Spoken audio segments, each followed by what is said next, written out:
Hi there, welcome to Kneppy Invest, and welcome to another answer and question video where I get to answer your questions and reply to your comments to the best of my ability. It is Saturday, the 21st of June, 2025. Time is currently 10:32 a.m. I did have to wait about 30 minutes, annoyingly wait for 30 minutes for my laundry to be finished. In the meantime, I was watching a video, BBC. A video was titled, "Watch as Man Gets Stuck Driving Down Rome's Spanish Steps. The driver, an 81-year-old man, tested negative for alcohol and told officers that he was on his way to work." Why is an 81-year-old working? That's my first thought. And yes, interesting video of a man driving down steps. Anyway, so I had to bide my time, just waiting for my laundry to finish. And as soon as that was finished, I could start recording this video. Now, before we have a look at some of your questions and comments, I'll just mention 3 of your questions that I have banked to save to be released during my 2-month trip. The first one is from Parak H. Sun J, who asked, "Could you please share your thoughts on investing through SMSF, how to set up?" Now, this is could have been a very easy question to answer because I technically don't have an SMSF. I would categorize my super as a step down from an SMSF, but less work and less control, I suppose. So I'll talk about exactly my super in that particular video. So I'll release that sometime in September. Second question, sort of a question, sort of a comment from Fishball. With 3 L's. "It will be cool for you to release a video on housing in Australia. A good rant will be fun to watch." I'm not 100% committed to this particular video in terms of releasing. I'm most likely, almost 100% will record it, but whether I release it or not depends on the rant. I do have some strong opinions when it comes to housing in Australia. Maybe some of you will be surprised about my opinions because I'm an investor, but I think anyway, I'll talk about that during the rant. And the third question is from JustJamesJean, who does ask about Bisalloy Steel. "Earnings per share has increased tenfold in the last 10 years. Share price 6 times, 6-bagger, 6-fold increase. Multi-bagger question mark." Well, that is the definition of multi-bagger, what we have seen in the last 10 years. So I think this question is this going to be multi-bagger in the next 10 years? I have no idea. So the whole reason I wanted to answer this question is because I did have a look at Bisalloy Steel not that long ago, and my first thoughts were, this does look actually quite cheap. Quite cheap. Okay, now let's get into the questions I'll be answering in today's video, and your comments I'll be replying to. The first one is from... In fact, what I'll do is I'll just increase the font. And I've got about 25 to get through, but quite a few of these comments are going to be really quick to get through. Sideburns 1373, or Sid Burns, I put in the E, says, "Best thing about America is the national parks and small towns." I could even say and argue the best part, or the best thing about the world, is the national parks and small towns. I could say that about Australia. I could say that about Europe. I'm just a nature person. I love national parks, state forests, whatever you want to call it. I just love those sort of things. I don't like people, don't like cities. I hate cities, in fact. I know I'm being a little bit unfair in saying this, but in my opinion, all cities are the same. I know they're subtly different. Of course, they're subtly different, but in my opinion, cities are all the same. I've had some people saying, "Oh, you have to go to cities to, embrace the culture." I just don't care about that sort of thing. I've been to Paris once, and that's enough. I know people who go to Paris every single year because it's so amazing, so much culture, blah, blah, blah. Going to Paris once is enough for me. London once is enough for me. New York City. I lived in New York City suburbs for a while, the far outer suburbs, and I never went to New York City, but I've been there once or twice. I did like Washington, D.C., been to Chicago once. LA, my least favorite city I've ever been to. Even Australian cities, even though I do live in Brisbane, it's small enough, even though it's pretty large, it's small enough that it's not the size that I don't like. Like, I lived in Tokyo for about actually, it would have been more than that. It's about 9 months. It's just too big, just too big. But the thing about Japan is they have, what was it, the largest they have the most amount of forest in the world, which is surprising. Most amount of forest compared to the land size or something like that. Anyway, so I just love that sort of thing. And one of the great things about some of the American national parks, and they have quite a few, is you can find some really good hikes that are too difficult for most people because the stereotype American is overweight, that sort of thing, and can only walk 5 meters before they collapse and die. And I know I'm being a little bit overly dramatic there, but there are some hikes in some of the more popular national parks that you could be the only person within a cooee. And I love those sort of hikes because some of those hikes are absolutely amazing. And small towns, I do like the small towns in the United States. And the other thing about the small towns is they're relatively safe, really safe. It's the massive cities you have to be careful about. Anyway, so thank you, Sideburns, for reminding me. Whole reason why I'm going to America is to stay in the national parks. It's not only the national parks, because some of the really good hikes are like state forests, that sort of thing. Yeah, mostly state forests. So not only national parks, but also state forests. And I'm trying to stay mostly in small towns. Rick Fellion says, off topic, Michael, now living in New South Wales, will you be barracking for the Blues or the Maroons, not Reds, on Wednesday night? I will tell you this much. I've lived in Queensland from 2007 through to 2020, 18 years. I would never, ever, ever, ever, ever, ever barrack from Queensland in anything. I am a New South Wales person through and through. And the other thing, you probably haven't mentioned this, I am extremely loyal when it comes to my sporting teams. If I start supporting a team, 1 second, I will never stop supporting that team ever again. Never, ever, ever. That's it. That's me. I'm just very loyal when it comes to my sporting teams in every single code of sport, whatever it is. As soon as I start supporting one team, that's it. That's me for life. For instance, Buffalo Sabres, ice hockey. Started following them. That's it. Buffalo Bills. Just because I moved near Buffalo, I started supporting those two teams. Oklahoma City Thunder. I didn't have a basketball team before Oklahoma City Thunder became the Thunder, and then I started supporting them. Even Australia sporting codes here, like the Parramatta Eels. I was born in Parramatta. That's exactly why I started following them, and that's it. What else? Yeah, anyway. So when it comes to state of origin, yeah, I could never ever support Queensland. I'm sorry. Well, I'm not sorry. That's the way it should be. I just don't like people who change the team they support on a whim. I just can't. I just don't understand it. I just do not understand how you can do that. Okay, now on to some more investing type questions. Jason Whitley says, IDP Education is a rare company that can increase the prices every year by more than inflation, but due to lower students over the next couple of years, profit will be substantially dropped. Over the long term, I would expect this company to return 20%. And I actually, in a way, do agree with Jason Whiteley, because I think eventually this would be, there will be a sort of a bottom of the cycle period. And eventually, I do think we will see international students starting to rise again, because that is actually one of our exports. A really good exports we do have is international students. So I do expect that to happen. And I do think at some point, IDP Education will be an absolutely bargain. It might be already there. And over a long time, I'd expect this company to return 20%. I think there's a possibility it will. If we have a look at the chart for IDP Education,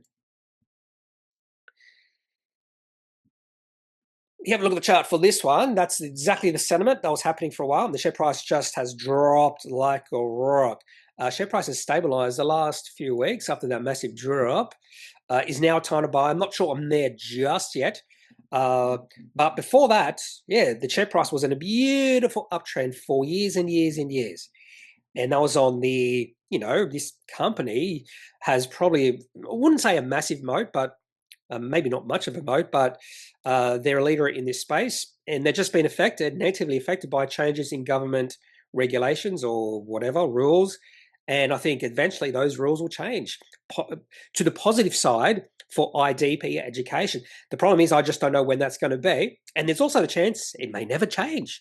And that's my main problem with IDP Education, is that they are, in a way, a bit of a slave to government regulations. And I'm not a big fan of those type of companies. But even those type of companies, there is a point where they can become attractive. And I think IDP Education could be there now, or maybe even soon. So thank you for that, Jason Whiteley. Rick Thellian also says, McCormick, Michael. I know exactly what he's talking about because I was talking about spices and something. There is a spice company in America. I could not think of it. It's McCormick. McCormick. No longer sell at Coles or Woolworths, have to buy IGA. Yeah, I remember researching this company a few years ago, and I was thinking, oh, can we buy McCormick spices in Coles and Woolworths? No, you can't. Coffee just blends and roasting. Anyway, so McCormick tick code, I can't remember the tick code because McCormick. And I just remember just seeing the company, MKC, McCormick and Company, and having a look at it, going, I have never heard of this company before. And then I saw what they did. I went, oh, this is interesting. Really interesting. Yeah, there we go. Down to the About section in TradingView. Gauges in the manufacturing, marketing, and distribution of spices, seasoning mixes, condiments, and other flavorful products to retail, etc., etc.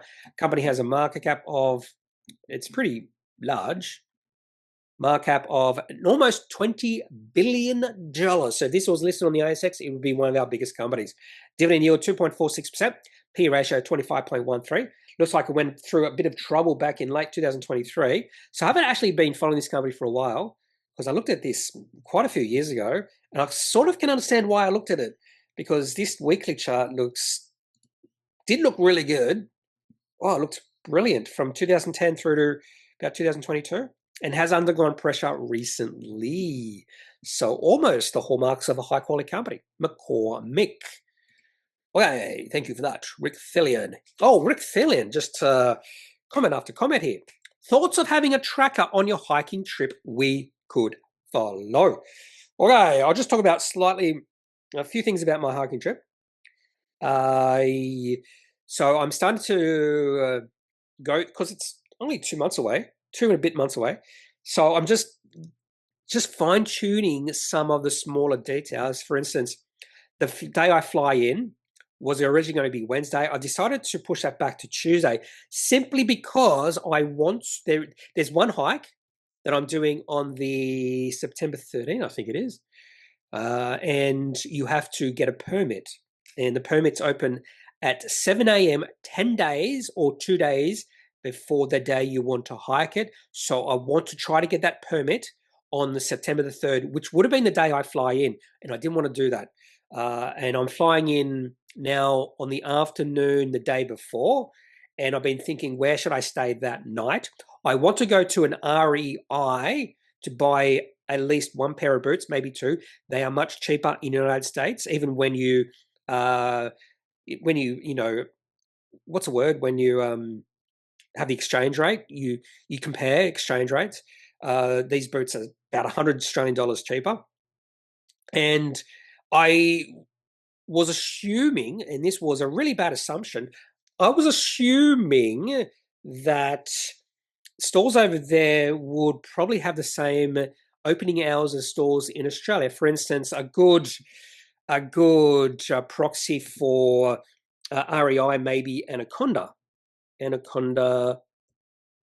hours.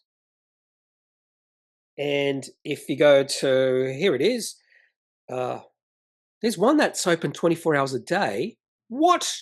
Did not know that. Would not have guessed that. But if you have a look at some of their stores, they typically open about 9 a.m. and close 5 to 5:30 p.m. Except on Thursdays, they close at 7.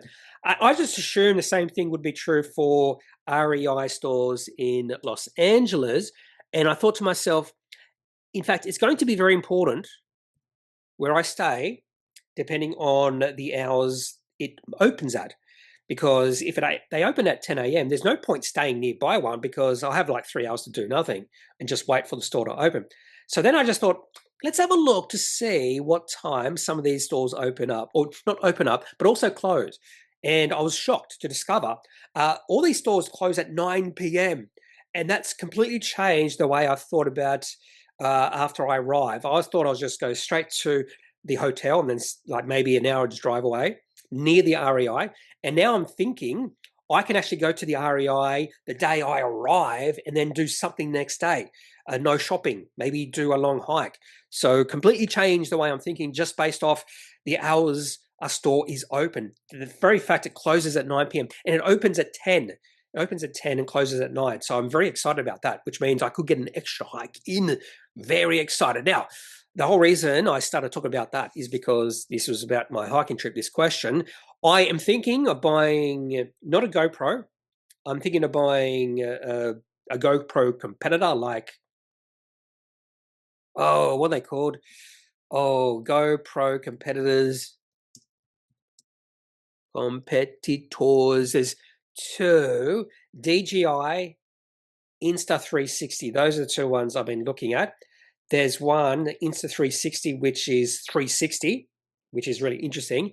And DJI seems to have the best quality point and shoot, maybe not point and shoot, the DJI Osmo Action 5. I've been looking at that. And then I've just heard that the DJI might be coming out with a 360 camera. And I went, ooh, that might be interesting. And we're talking about this being released next week. Here we go, DJI July leaks, Osmo 360. So I was thinking of buying one of these cameras within the next few weeks. And I might just have to delay it just to see how this DJI 360 camera reviews and if it's any good. I have a feeling it's going to be pretty good. Now, the whole reason I'm doing this is so I can document my trip in video instead of photos. I'm very excited to do that. And more than likely, if I'm doing that, I will put videos online. Maybe not this channel. I'll say that, not this channel. And the other thing is I intend to do a video about my hiking trip and maybe not on this channel. Release it on my personal channel. So exactly what I'm going to do, every single hike I'm going to do, that sort of thing. So yeah, you could track me and, you know, you could, based off what I tell you, you could come over to the United States and without even speaking to me, you could actually track alongside me or just behind me and stalk me, just like JustJamesJean said, if you really, really want to. Not sure why you want to do that. I do hike sometimes fairly quickly. The one thing I haven't decided yet is whether or not I should buy hiking poles. I'm not a big hiking pole person, but I think on some hikes it might help. I'm undecided at this point, and that's another thing I might buy at REI. Okay, Ashernomic says, oh, this is just a comment, a wonderful comment from AshernomicYT. Been a while since I last commented, not related for Q&A video. I remember you having less than 3,000 subs or less when I started investing 1 year and 358 days ago. There you go, which is it's not quite 2 years. So it's 1 week until your 2-year anniversary. Thanks to your knowledge, helping me starting off, I was lucky enough to find a channel while I was learning about investing. You're welcome. Thank you, Kneppy. It's just, there's no 2 E's, there's 2 P's. That's okay. It happens all the time. Hongi England says, I'll probably butcher that name. Hi, Kneppy. Could you kindly share your thoughts on Bioxyne, BXN, and MTM Critical Metals, MTM? Thank you. Let's not ask Happy now about their thoughts on MTM. So I am a shareholder of Bioxyne. I did buy some shares recently. And when I say recently, I'm talking about maybe 7 months ago. Was it that long ago? Doesn't seem, it was... it was actually way longer than that ago. I bought some shares in September of last year, so we're talking about 9 months ago, so it's not that much longer. I bought Bioxyne, and you can see the share price rattling, and the share price got above $0.01, and they must have released, the full-year results. It impressed me, and I saw, this could be a bit of a, maybe not a turnaround, but this could be a nice little growth story. I got a little bit nervous because I don't like buying or holding companies whose share price is below 1 cent. It briefly went below 1 cent on one day in October or November, 14th of October, and then the share price just went on a really good rally. I was originally going to trade this and then maybe take a bit of profits, but I decided just to own it for the long term. They made an acquisition. Now, I've been following this company for over 10 years, and when I first started following this company, it would have been 2014. And they were in probiotics. And then I stopped following the company. I don't know. Yeah, that's it. I stopped following the company, not really taking them serious. We saw no growth. Then they made a really intriguing acquisition. Not sure exactly how long ago, to get into the cannabis sector. Is it medicinal cannabis? Anyway, cannabis sector, and that has been doing really well. That's why we have seen some pretty good growth from Bioxyne. They've released a profit upgrade recently, which is a good sign. Not a shock to me personally. They issued the profit upgrade. And the whole reason, there's a reason behind that, is their initial guidance for the full year in the second half was actually a little bit lower than the first half results. And I thought, no, they're going to beat that. They're going to have a better second half than the first half. So they're sort of aiming to having a slightly less better, if that is a way to put it, half than the previous half. And I thought, no, they're going to beat it. And they have. They put out an upgrade. So I think they could have they were possibly being a little bit conservative when they put out the initial guidance. So here we are. Oh, they released also a few other nice little announcements as well, entering German market, that sort of thing. I'm trying to remember how long ago they did make an acquisition, because it was well before I bought in. And see if they... Oh, that's right. In fact, the first thing that really popped up for me was on 21st of August. So this is just before I bought. Bioxyne manufactures first pharmaceutical cannabis gummies. In fact, was that my trigger? I'm wondering if that was my trigger. So those just released just a few days before, or maybe like 2 weeks before. That was the announcement. It just all comes rushing back. Bioxyne manufactures first pharmaceutical cannabis gummies. Now, I'm not a big cannabis person, marijuana person, but gummies, yummy, yummy, yummy. Anyway, and the other thing is, we've seen a really rapid growth in receipts. So there's a lot going for this company at this point in time. And back then, receipts, $2.7 million in a quarter. And the most recent quarter for Bioxyne, where is it? Here it is, 28th of April. So almost 2 months ago. So they had $8.5 million receipts, and they were operating cash flow positive by almost $2 million. Exactly what I'm looking for. So I'm a fan of Bioxyne. I wouldn't necessarily say it's ultra cheap at these levels, but I'm willing to hold this for the longer term, particularly if things continue to move in the right direction. Chart is looking pretty good as well. Now, I'm not an expert on MTM critical metals.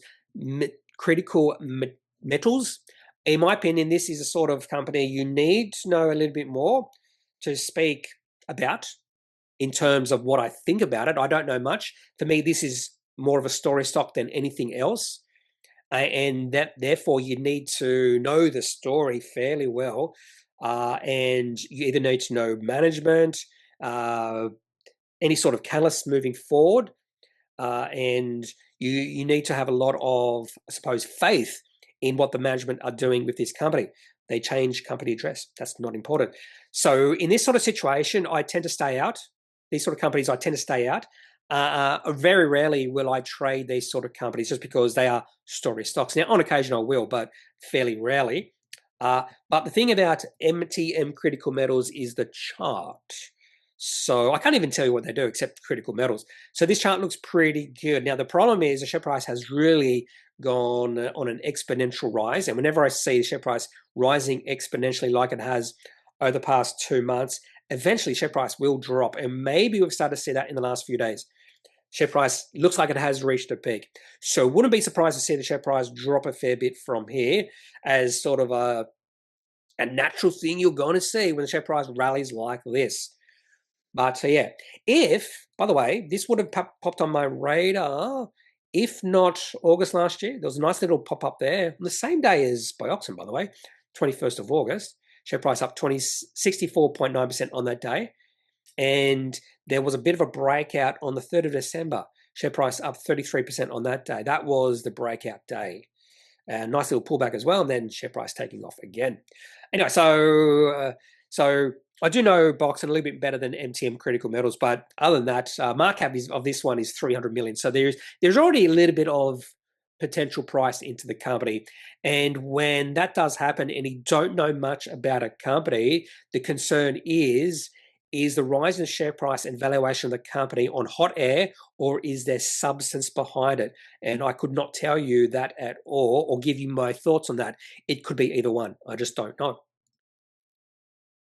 But I do know the chart looks pretty good. Well, except for the massive quick rise in share price. Okay, Chris, someone did mention, I think it was Chris, mentioned about the podcasts. And my take from Chris's question about podcasts was just putting these videos into podcast form, not doing additional content in terms of podcasts. I wouldn't do that, but just putting this video or all my ASX Daily Rundown videos in podcast form. That's what I thought Chris was asking, but a lot of your comments were saying, no, don't do it. Don't do additional content, additional podcasts. Yeah, I wouldn't do that. I would not do that. It was just putting these videos in podcast form. And I actually am thinking about doing that. So I want to see how much extra time it does take. Chris mentions that as well. It doesn't have to be podcast type of video. More so the same video that's on YouTube available on a podcast app. Exactly what I was thinking about. I'm someone who drives a lot and uses maps on my phone, and this doesn't allow me to use YouTube at the same time as maps. But on podcast app, I could listen while also using maps. Now, I think some of my content doesn't or wouldn't work in podcast form, particularly when it comes to technical analysis. I do think you need to have a visualization of what's happening. That would be beneficial. And I'm not sure exactly I do explain things in words that you can see on a video. I'm not sure. Anyway, so I'm thinking about it, definitely thinking about it. And if I do it, I will have to be more conscious that I explain things a little bit more, what pops up on my screen, so people listening to a podcast sort of can get a visualization, although there are people out there who can't visualize. There are people out there who can't visualize. People who can't visualize are called aphasia. People who can't and it starts with A. Visualize. Aphantasia. People who have aphantasia, the inability to form visual mental images, are described as blind in the mind's eyes. I'm not sure how. Essentially, I was going to say I'm not sure how common this is, but affects around 4% of the population. So that means there will be some people here listening or watching this right now who have this condition and can't visualize. I wonder if they listen to podcasts, because then you can't. I don't know. Anyway, so yes, I'm still thinking about doing that. Anderson6379 has a very nice comment here. Thanks for your consistent sharing and teaching. You're welcome. You're welcome, my South African friend. Very welcome, very welcome. Okay, Sham G33 says, seems like South32 is the biggest silver producer in Australia. That could be true. Very, very, very true. But it's also a producer of many other materials. When it comes to silver, what I'll be looking at is for a pure silver or a purer silver producer, sort of like BHP. So they're iron ore, but they're also a copper producer. And I've heard so many people say, particularly experts say, well, if you really want to get copper exposures, just buy BHP. But BHP share price really follows iron ore share price up and down, not really copper.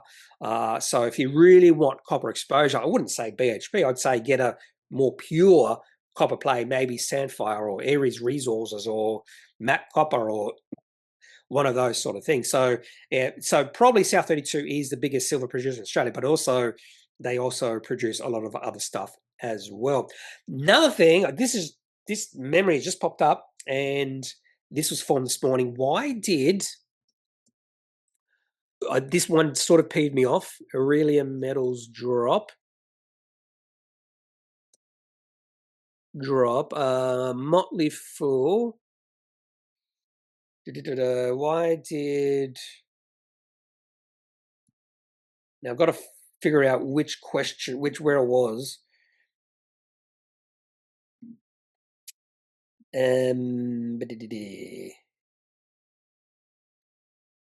It wasn't this one. It wasn't this one. So it wasn't this article, but I think the same sentiment. So they're just talking about, remember the share price of Aurelia Metals dropped a lot the other day. And Motley Fool has just mentioned that this is a gold miner, and they just dropped their production in gold for a few years. And that's the whole reason, according to Motley Fool, the share price of Aurelia Metals has dropped. And as soon as I read that, I went, oh, gee, I don't know this company intimately. This is like the first time I've really had a look at it. And I just thought, this is such a rookie mistake, because if we have a look at their Investors Day, I think it was in this, it might have been the other one as well. Yeah, it was in this one. Yeah, sure, they're a gold producer, but they're also a copper, zinc, and lead. So if you just focus on gold, yeah, production is dropping. But look at the other three, copper, zinc, and lead, all rising significantly. So it seems like Motley Fool just focused on gold. Oh, gold's dropping. That's why the share price is dropped. And I think that has nothing to do with it. Absolutely zero to do with why the share price has dropped. I think it's more to do with maybe operating costs, that sort of thing. Nothing to do with gold. And so that sort of did peeve me off the other day. That some experts were saying, well, this company's share price has dropped because they're decreasing their production in gold. And I would even say, I'll probably even call Aurelia Metals more of a copper play than a gold play. It's in sort of like a copper belt. Okay, so let's move on to, thank you for that, Sham G. Let's move on to JustJamesJean, who does say something here that has made me think, and I'm still pondering about this. On Black Top Hat's question on position sizing, how about this idea? Limit each position to total annual dividend.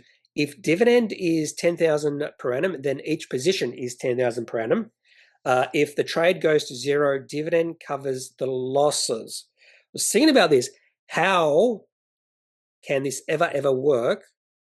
Because that would mean the dividend yield would be 100%. If the dividend is $10,000 and you have $10,000 in that position, dividend yield is 100%. So you cannot buy a company right now with the dividend yield of 100%. So the only way this could work is if you hold a company for a long time and the dividend has risen to meet your initial position, which means if it reaches your initial position of 10, say I put $10,000 into, just name one company, into XYZ Corporation 20 years ago, put $10,000 into XY Corporation 20 years ago, and over time, XYZ Corporation share price, dividend has risen to $10,000 per annum. Then the dividend of this particular company has reached my initial position, and what JustJamesJean is saying right now is lower your position to $10,000. Now that wouldn't even work. Limit each position to total. Yeah. So what JustJamesJean would be saying is that's your limit. So if the share price of of this XYZ keeps going up, then you decrease your position to 10,000, so you can get a dividend of $10,000. I think that's what he's saying here. But I've been pondering this for a while. Anyway, so that's the only way it could work. You'd have to hold a position for many years to get a dividend yield of 100%. But that is the dream. That is a dream of mine, to buy into a company, hold it for a long term, and then the dividend becomes greater than my initial capital. If you bought into CSL many years ago, that would be true. Maybe even CBA, that would be true. Okay, Jake Barry says, would love to know your thoughts on defense ETFs in current climate, like ARMR and DFND. Have only recently come across these. Look, I'm not a big, I wouldn't say fan, that's the wrong word. I'm not a big investor when it comes to ETFs. I like individual stock picking. On occasion, I will have an ETF or buy an ETF, and that's usually because I want to get exposure to a certain thematic, or maybe I want to buy into India or maybe Asia. So my most recent ETF was actually an Asian ETF, and then I bought some Asian companies and went, well, I bought some Asian companies, that's all I need. Anyway, so the reason I don't like ETFs is because whenever I have a look at an ETF, it's filled with companies I just don't like. I would never invest in individually, and I also think I'm better off buying individual companies.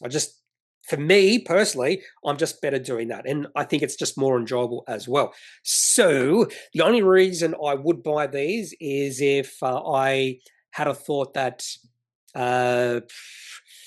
there might be no companies that I want to invest in individually in these.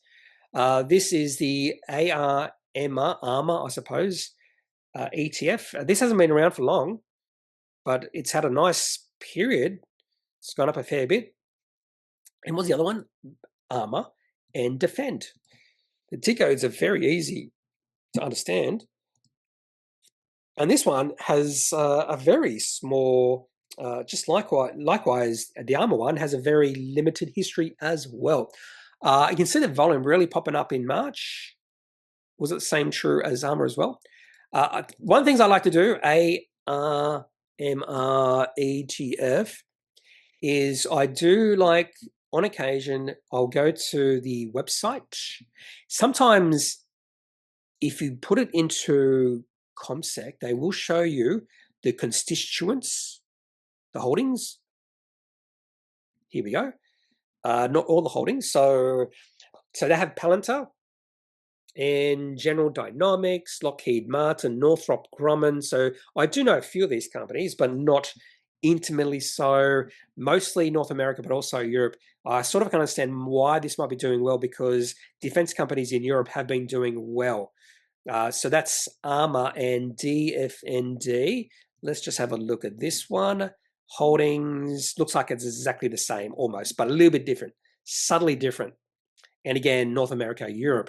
So if you go to ARMR, there's also in holdings and allocation. This would be way more detailed because it has maybe not all the holdings here.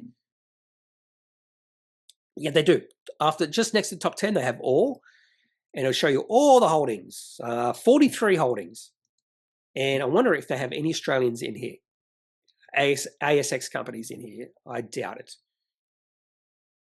Country, or I do prefer this one better because it shows you sector, country, currency, shares unit, and market value.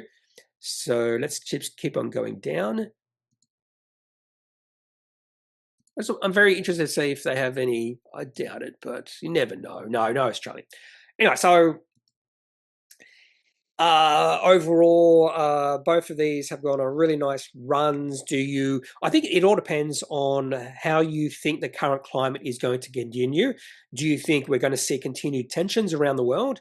If that is your current thinking, these could be really good ETFs, but maybe the interest and the what do you call it? The tailwinds behind these particular ETFs might come to an end. All it takes is a few deals being done, and you could see the hot air out of, maybe not the hot air, but you could see the air out of these ETFs coming to an end. So would I hold these for the long term? Probably not. Probably not. So it more than likely, the way I would or might play this would be just short to medium term trades. If I was going to trade them, but I probably wouldn't. I do actually know some traders who just trade ETFs, by the way, which was something really intriguing to me. So just hearing that, yeah, all I trade is ETFs. It's like, well, I've actually never thought about doing that. Okay, Rick Thillian says, ICE up nearly 90%. I'm sure we recently spoke about ICE. You mean the crack, the ICE? My memory's bad, so I'm assuming there's a TIG code with a company called ICE. Intercontinental Exchange. Is this our infrastructure company? Engages in the provision of market infrastructure, data services, and technology solutions. This company does ring a bell. And let's have a look at the chart. Oh, the chart is brilliant. Brilliant chart. Time to buy this was back in 2022. It's a brilliant chart. What did you say? ICE nearly up 90%. Well, depending on your time frame. If you're talking about since 2000 and if you're talking about the last 10 years, it's up 200%. Even more than that. I don't know what else to say. Yes. Thank you, Rick Thelian. Sylvester Chigato. By the way, I'm seeing a lot of new names here. Please, may I have your company email? No, because I don't have a company. Simple as that. I do not have a company. I just have a personal email. And if you actually really want my my channel email, I do have it somewhere. I don't know where, but I do have that somewhere. So if you really, really want it, you can seek it out. If you really, really want it. Sylvester Chigato. That's probably why I haven't heard about you, because you want to send me some spam. Stu Percy says, hi, Kneppy. Yes, so I do get all forms of my name. Kneppy, Neepy, Noppy. Anyway, at least you put the K there. You're still trading SNT. Can you take another look at it? I don't think I've ever traded SNT. Let's have a look. SNT, Syntara. I might have talked about it, but I don't remember trading this one. And I'm pretty sure I would have remembered trading this one. If I implied that I was trading this one, I apologize, because I think I did like the chart. Yeah, I like this chart. I did like this chart. It looked pretty good, but I don't think I ever bit the bullet. Although I don't know how you can bite a bullet unless it's out of the anyway, out of the gun. Anyway, this I can sort of understand why you've asked me this question, because the share price has done a little bit of a nosedive recently. Looks like the last week has been pretty nasty, down 27%. What's happened with Syntara? They did release something that I can't remember right now. Yeah, okay. New positive interim data in phase 2 study. So the first thing of all is phase 2. I'm not, or don't get overly excited either way when it comes to phase 2, although a negative phase 2 is not that good. But even a positive phase 2 doesn't necessarily mean positive things for a phase 3. We've seen that plenty of times in the past. So I mostly only get excited about phase 3 trials and results. So this is still phase 2. They were awarded US FDA fast track on the 10th of June.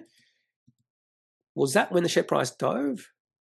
No, 13th of June. So that was that was that new positive interim data. So even though I said new positive, the market says, nah, we don't think it's positive.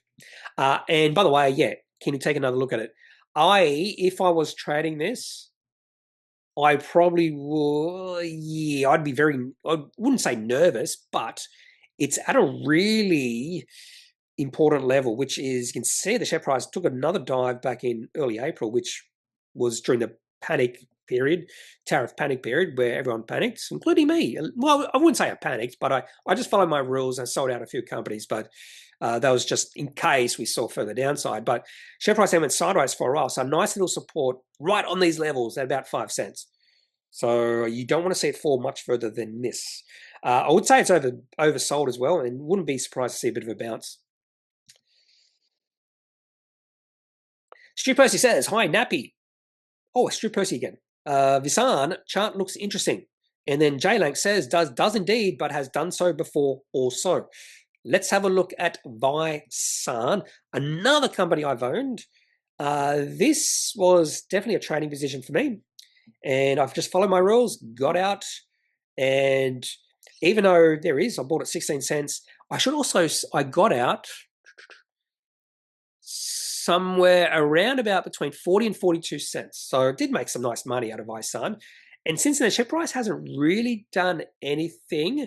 We have seen these little spurts in share price back in February and then also again in March.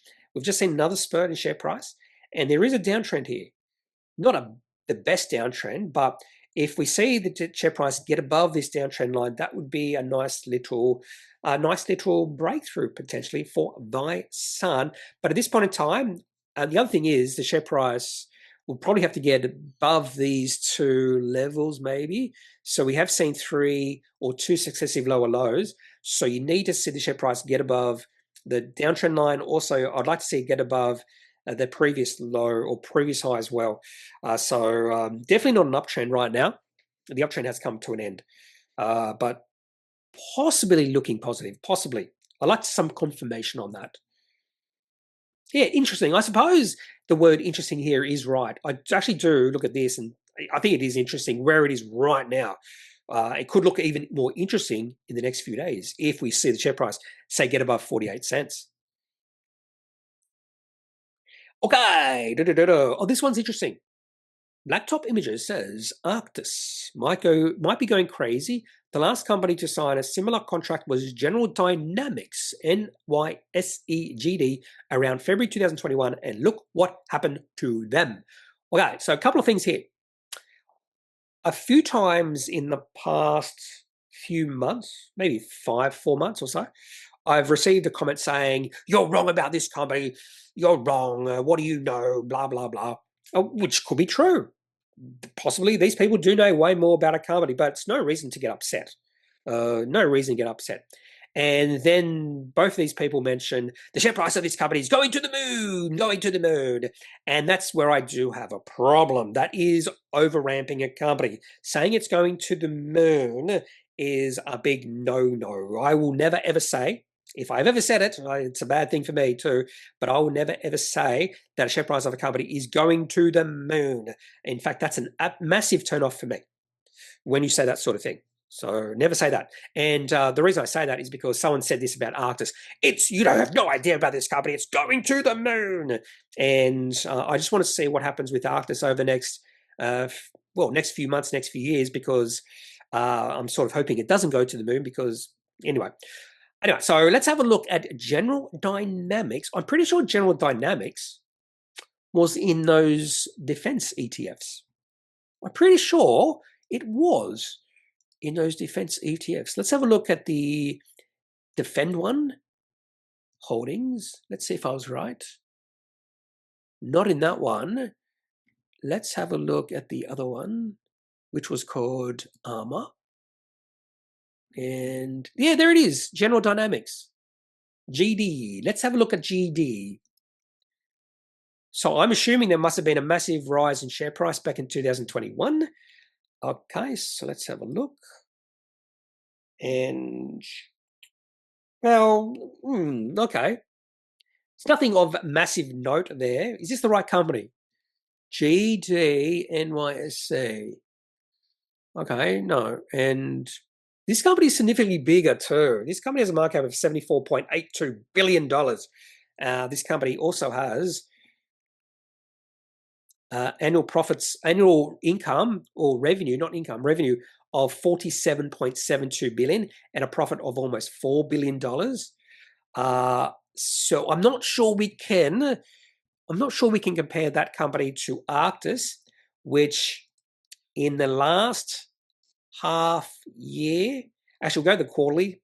In the last quarter, Arctis had receipts maybe 1 million, 2 million, 1.174 million receipts in a quarter.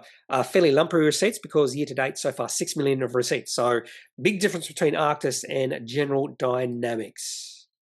Anyway, so thank you for that black top images, but I'm just not seeing it. They might have had a similar contract, but General Dynamics is a much bigger company. And you could be right. If you delve deeper into what spurred maybe a bit of a rise in the revenue for General Dynamics, it might be just a very similar contract that Arctis won. So there is a chance because Arctis is so much smaller that sort of contract would have a much bigger difference and much bigger difference to Arctis than it would have had to General Dynamics. That's another way to look at it. So, but I'm not going to go down that road. Marty Scott says, hey, Kneppy, I watch every videos and love what you do. Oh, thank you very much, Marty Scott. However, I would love to see you show some creativity when it comes to your background. You'll notice something here. Oh, it's a different background. So my different backgrounds recently have been motivated by Marty Scott. I'm just being lazy, just using the same background. Now I'm thinking, I'm just going to have I'm going to have a different background every single day because I'm taking so many photos every day living with my parents. So many photos. And this is one of the photos I took. 2 wallabies on the edge of a river, the Manning River, at dawn. It's a gorgeous photo. Gorgeous photo. By the way, do I have it here somewhere? Documents, downloads. Oh, here it is. A bigger photo of this one. 2, 3, here it is. This is, yeah, look at that. Look at that, beautiful photo. Also took a video of the mama. So this is baby wallet. This is a Joey on the left-hand side. Not as concerned about me as the mama wallaby, but just a beautiful photo. Beautiful moment. Loved it. Anyway, so thank you.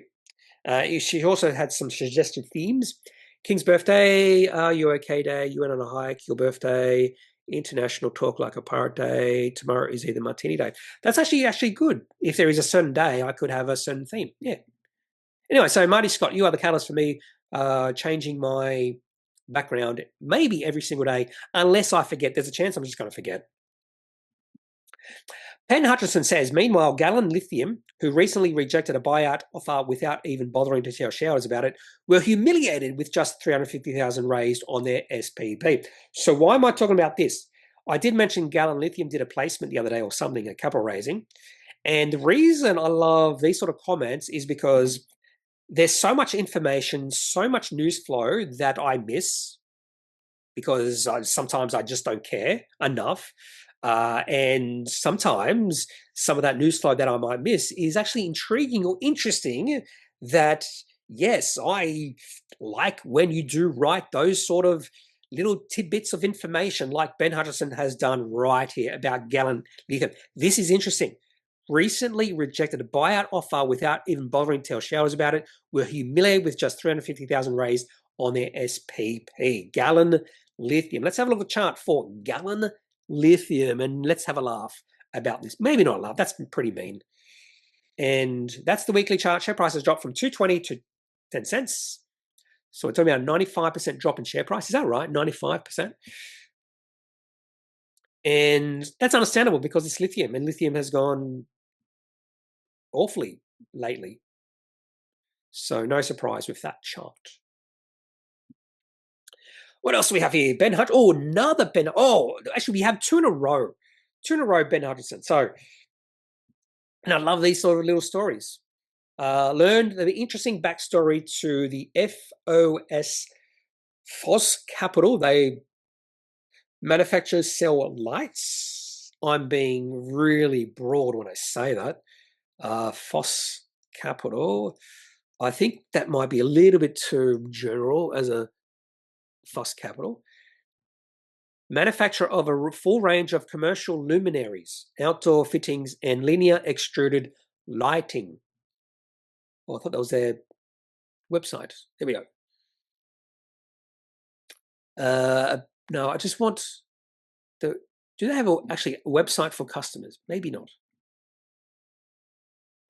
Anyway, so something to do with lighting. Anyway, so the FOS MD, Managing Director, he used to be the joint CEO and co-founder of TTI way back in 2003-7, and that T code does remind. Is that Traffic Technologies? Yeah, Traffic Technologies. And I had no idea they went into administration. There you go, administrators.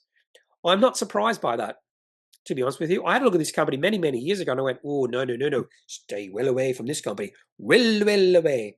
Anyway, so I completely missed this, that they'd been put into administration. There you go. Anyway, so fell out with his partner and after failing to win support from holders to take the reins, left. Joined Ailing Stokes Australia, and I do know where this goes, which he decisively turned around. Stokes went on to spawn SKS Technologies. Yep. After Stokes, he founded FOS Lighting. Meanwhile, under his former partners, in my opinion, overpaid leadership, TTI Traffic Technologies has turned into sorry dog, and in 2025, it was finally put into administration. After eating millions of investors' money, now FOS is raising capital to buy back Traffic Technologies assets at bargain prices from the administrators. The wheel of fortune turns. And I suppose this is a really good bit of information. Really like this. I had no idea. And the other thing about this is the importance of management. Importance of management, particularly if you want to own something for the long term. I think management is important. And FOS is definitely, or FOS Capital is definitely a company that has been on my radar time and time again. And I've just held back buying shares. I'm pretty sure they're on the cusp of being profitable. In fact, they might be profitable. Really nice in growth and revenue over the last 5 years. And they are profitable, yeah, very slight profit. So thank you for that, Ben. So two nice little bits of information there in a row. JustJamesJean says, oh, yeah, JustJamesJean has given us some other important bit of information that Collins Food Group is releasing their results next week. And there are some sites where you can see when companies are going to release results. Here we go, financial year 25 results, timing of release. And they are going to release their results on the 24th of June. So look out for that. And what JustJamesJean has given us is their expectations. So this is really good. So we can now see the results and have a look at how their results meet or met expectations.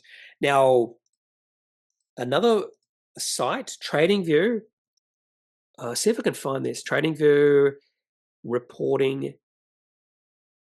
calendar. This should be. Oh, can we go to? Let's have a look. Tuesday next week. Let's see if we got. And can we? Oh, I want to see if we can change the. We can. There we go. Change to Australia. Apply. So yeah, Collins Food, June 24. According to this, Metcash is releasing results on June 23, and Patriot Battery and MacArthur Minerals on June 25. So yeah, Collins Food. They do have the estimated EPS here on TradingView, 0.18 for Collins Food. So look out for that, and thank you for that little bit of expectations for Collins Food in regards to EBITDA margins and EBIT margins. Okay, Joes and Tails, hey Kneppy, TradingView screener, can you help with your current screener and setup? They change it to a different screen, a lot harder to use. Love your work. Got 3 thumbs up, not thumbs up. Okay, so this is it. I'm not sure what I haven't changed anything really. What have they changed? I do know it's harder to put, like in the past when I wanted to put like FOS Capital into one of my watch lists, I just right click my mouse and then they'll have a little thing here where you can put the company into one of your watch lists. So you can't do that. And then I discovered you have to go up to where the name of the company is, the interval, the exchange, there's this little flag symbol, and then there's these 3 dots. You click on that, and then you can where is it? Add FOS to watch list.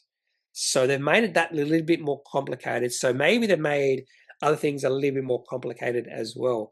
I don't know current screener and set up.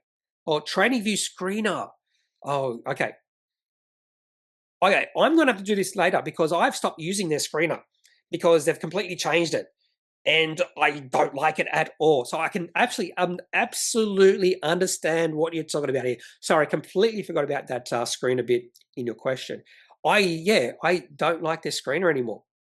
Hate it. I just don't like it. They've just completely changed it. So I've moved on to FinChat screener. And this is really annoying because I really liked the TradingView screener, and I just can't do all the screens. I just can't find how I do it. I hate when platforms do this. They do this all the time. They change it, think they're making something better, and they make it worse. Happens time and time and time and time again. So what I might do is I might make this one of my. I might make this one of my to-do lists, Jazz and Tails. I will, if I can get a really good answer and get back to what I used to do with TradingView Screener, I will find that. And it's really annoying because a lot of the screeners I used to do every single day, I'm not doing anymore, which is a bit annoying, really annoying. TradingView, why? Anyway, JustJamesJean says, early in the year, we were worried about overvalued market. Now we have a war with Iran, but nobody is talking a market crush. I think maybe the market is the same as me. I'm not really concerned about wars unless it's even a big war. In a funny way, the market might benefit from it. Now, if you go to Dow Jones and we have a look at the weekly chart and we go all the way back to the world wars,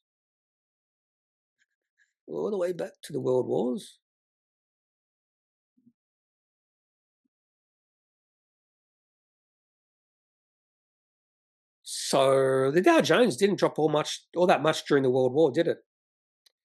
It did reach a peak in 1937, still well before the World War. But I didn't see a massive drop. And then the market rallied from 43, which was actually before the war ended. It moved into a nice little rally. And I suppose the same thing would be true for World War One. or back then with the Great War. There might have been a massive drop when the war started, but then they recovered really quickly. And yeah, what I've discovered is the markets don't really move all that much when it comes to war. It doesn't see it as a major deterrent to growth or anything like that. You can see a period here between 1966, 1983, when Dow Jones went sideways, a 70 period where it went sideways. Did not know that. Anyway, so I think it's true for me. It might be true for the market. I just don't think wars are that significant when it comes to the market. Now, when it comes to stuff like stagflation, inflation, recessions, depressions, that's another story. Anyway, so that's it. That's probably why the market just doesn't care about the Iran or the increase in Middle East tensions. Now, there is one thing. There is one thing that could change that, and that is oil prices. Now, if oil prices go on a massive run, go significantly higher, that will have an effect, I think, on the market. So that will, I think, have a significant effect on the market. So we have seen oil go on a bit of a run recently. There it is. So that's, I would have my eyes fixated on oil prices, nothing else. Well, that's not exactly true, but. And finally, Ronnie Lowe says, hi, Kneppy, could you please have a look at Clarity Pharmeceuticals again? Has it bottomed or do you think it will go lower? Okay, so I do own Clarity Pharmeceuticals for the long term. So I don't have a look at the chart all that often, but I've been looking at this chart recently as a possible, no, I wouldn't say not turnaround, but a shift in sentiment. I do think there is a chance that the low at $1.50 is the bottom. We've seen the share price now go sideways. So that's a good sign that we haven't seen a new lower low. That low was on the 9th of April, so that's 2 months ago. So the good thing is no lower low. Doesn't mean we won't see another low, but it's a good sign that was 2 months ago. So at least, possibly at least, we're in a consolidation period right now. Share price going sideways. And that's all I can really say. There's nothing else positive you can say about Clarity Pharmaceuticals chart right now, apart from possibly the downtrend is coming or has come to an end. Yeah, so I think I've answered that question. Okay, so that's all I have for this particular answer and reply video. It went a lot shorter than I thought it was going to go. Anyway, so if you do have questions, any thoughts, any banked questions that I can record soonish and then release in September, October, leave those in the comment section of this video. Otherwise, I'm not a financial advisor. If you need financial advice, make sure you seek out someone who is qualified and can speak to your own financial needs. That's it for this video. Have a good day. Bye.